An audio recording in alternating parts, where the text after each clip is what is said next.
Papalakasin pa ng MBHTE ang kalidad sa pagtuturo at tutugunan ang kakulangan sa guro sa mga specialized subjects sa rehiyon sa pamamagitan ng graduate scholarship sa ilalim ng Ministry of Basic, Higher and Technical Education o MBHTE. Ang News Now sa report.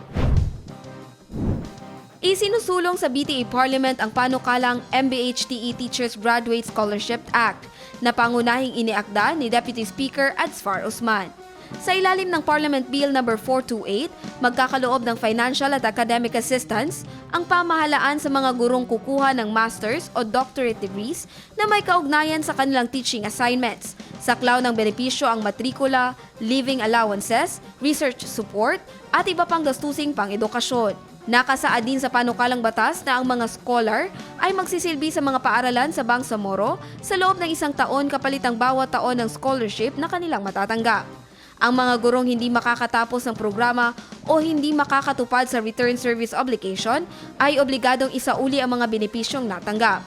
Ayon kay Deputy Speaker Usman, kinikilala ng Bangsamoro Education Code ang kahalagahan ng pagsuporta sa mga guro. Subalit wala pang umiiral na batas na ganap na nag-o-operational nito. Isang kakulangan na layong puna ng panukalang ito.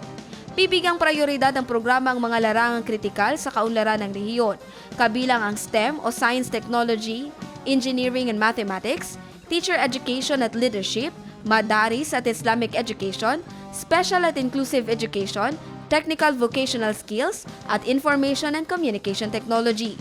Dagdag pa ni Usman, tinitiyak ng panukala na ang pamumuhunan sa pagsasali ng mga guro ay direktang magbubunga ng mas mahusay na edukasyon para sa mga mag-aaral, mas matibay na institusyon at mas handang workforce sa Bangsamoro.